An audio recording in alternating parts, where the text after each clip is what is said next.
بسم اللہ الرحمن الرحیم وما کان ربک مہلک القری، اور تمہارا رب ایسا نہیں کہ کسی بستی کو ہلاک کر دے حتی یبعث فی امہا رسولا، یہاں تک کہ اس کے مرکزی شہر میں کوئی اسلام تلوار سے پھیلا ہے۔ دوسری غلط دھارنا جو ہوتی ہے اسلام کے بارے میں وہ یہ اسلام تلوار کی دھار پر جب تک پھیلا۔ پیغمبر نہ آئے اور دعوت حق واضح نہ کر دی جائے، عذاب نہیں اللہ کی طرف سے آتا۔ آپ لوگ کو کیوں چھوڑا ان لوگ نے؟ آپ ان کے رشتہ دار تو نہیں تھے نا، آپ کو کیوں چھوڑا؟ اور اسی کا ذکر سورہ بنی اسرائیل میں ہے، آیت نمبر 15 میں، وما كنا معذبین حتی نبعث رسولا، ہم کبھی بھی عذاب نہیں دینے والے کسی بھی قوم کو جب تک کہ تلوار سے پھیلا ہے۔ جو لوگ کہتے ہیں کہ اسلام تلوار سے پھیلا ہے، اور ابتدائی دور میں جو جنگیں ہوئی تھیں ان میں دو آپشن رکھے جاتے تھے کہ یا تو اسلام قبول کر لو یا جنگ کے لیے۔ حقیقت ہے، وضاحت فرما دیں ساجد صاحب کے پی کے سے۔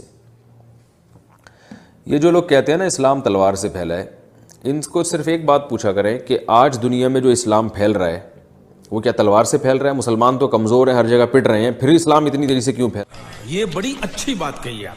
پھیل رہا ہے دنیا میں سب سے زیادہ جس مذہب کی جو رفتار سے پھیل رہا ہے نا وہ اسلام ہے۔ تو کسی کی حکومت کا خاتمہ کر کے اپنی حکومت کو قائم کرنا، یہ کام تو تلوار سے ہوتا رہا ہے ہمیشہ۔ جمہوریت اور مختلف ملکوں کے ایگریمنٹ ہیں، تو تلوار سے حکومتیں قائم ہوئی ہیں اور ہمیشہ سے ہوتی رہی ہیں۔ کہ پہلے زمانے میں تو اصول یہی تھا کہ جو یعنی تلوار کی طاقت جس کی ہوگی وہ حکومت کا اہل ہوتا تھا، اور اسلام نے بھی یہی حکم دیا کہ جو ہے پہلے ان کو تم دعوت دو، اگر یہ اسلام قبول کر لیتے ہیں تو پھر انہی کی حکومت باقی رہے گی، کیونکہ اسلام کو حکومت نہیں چاہیے بلا وجہ کی، اسلامی حکومت چاہیے، افراد کو نہیں اسلام اجازت دیتا کہ اس فلاں آدمی کی ہونی چاہیے کہ فلاں آدمی کی ہونی چاہیے، حکومت اسلام۔ اگر غیر مسلم خود مسلمان ہو جاتے ہیں تو پھر ان سے لڑنے کی اجازت نہیں ہے۔ تو اگر وہ اسلام قبول نہیں کرتے تو پھر ظاہر ہے کہ اگر ان کو تلوار کے زور سے آپ ان کی حکومت کو ختم نہیں کریں گے تو انہوں نے تلوار کی طاقت سے جو ظلم و بربریت کا جو ماحول گرم کیا ہوا ہوتا تھا تو وہ کیسے ختم ہو؟ مختلف ملکوں میں رواج تھا کہ عورت کو زندہ جلا دیا جاتا تھا، اسی طرح جو ظلم اور بربریت کا نظام میں زیادہ اس کی ڈیٹیل میں نہیں جاتا، تو اسلام تو جہاں بھی گیا اس نے عدل قائم۔ بی ایس گپتا، میں ایک ایڈوکیٹ ہوں۔ دو کمیونٹیز جو بھارت میں رہتی ہیں، میجورٹی کمیونٹی 80% جس کو کہتے ہیں ہندوز اور 20% مسلمس، ان کے بیچ میں غلط یا صحیح یہ بھاونا ہے کہ اسلام جو پھیلا تھا وہ تلوار کے زور سے پھیلا تھا۔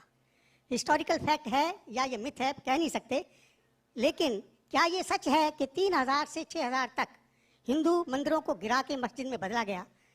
کیا یہ سچ ہے کہ اسپیشلی اورنگزیب کے وقت میں ہزاروں لاکھوں ہندوؤں کو زبردستی ان کے جنیو کاٹ کے ان کو مجبور کیا گیا کہ وہ مسلمان بنے؟ بسم اللہ الرحمن الرحیم پہلا سوال کہ ہسٹری سے پتہ چلتا ہے کہ اسلام تلوار کے زور پہ پھیلا کہ نہیں، لیکن یہ مجھ سے پوچھ رہے کیا یہ حقیقت نہیں ہے کہ 3000 سے زیادہ مندریں گرائی گئی تھی اور مسجد بنائے گئے اور بہت سے لوگوں کا قتل کیا گیا ہے؟ یہ بالکل غلط ہے، افواہ ہے۔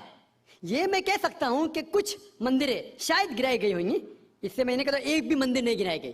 ہو سکتا ہے کہ کچھ مسلمان اپنے آپ کو جو مسلمان کہتے ہیں ان نے آ کے کچھ مندروں کو گرایا ہوگا اور مسجد بنایا ہوگا، ہو سکتا ہے، لیکن یہ کہنا کہ 3000 سے 6000 مندر گرائے گئے یہ بالکل افواہ ہے، بالکل غلط ہے، بے بنیاد ہے، بالکل بے بنیاد ہے۔ کچھ مسلمان راجاؤں نے غلط کام کیے ہوئیں گے، اس سے آپ اسلام کو دوشی نہیں ٹھہرا سکتے۔ اگر ہٹلر نے 60 لاکھ یہودی کو زندہ جلایا تو میں کہہ سکتا ہوں کہ کرسچینٹی خراب ہے؟ بالکل بے بنیاد ہے۔ وہ ہٹلر نے کیا، بائبل میں تو ہی لکھا ہے کہ جلانا چاہیے۔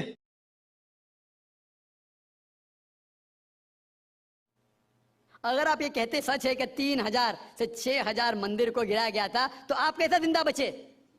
آپ کہہ رہے تھے کہ ہزاروں لوگوں کو قتل کیا گیا، آپ کیسا زندہ بچے؟ آپ زندہ بچے یہ شہادت دے رہا ہے کہ مسلمان تلوار کے زور پہ نہیں پھیلا۔ اگر یہ سچ ہوتا تھا، آپ نے کہا ہزاروں لوگ کا قتل کیا، کچھ لوگ کا شاید قتل کیا گیا۔ دیکھو ہر مذہب میں there are black sheeps in every community, کچھ لوگ ہر مذہب میں خراب نکلتے ہیں، وہ مذہب کی غلطی نہیں، وہ مذہب کے ماننے والے کی۔ کرسچین میں آپ کو کچھ خراب لوگ ملیں گے، مسلمان میں ملیں گے۔ ہندوستان کے مسلمان کچھ لوگ ڈرگ میں ڈیل کرتے، ڈرگ میں دھندا کرتے، ڈرگ تو حرام ہے اسلام میں، کرتے تو ان کو دوش دینا چاہیے، اسلام کو نہیں۔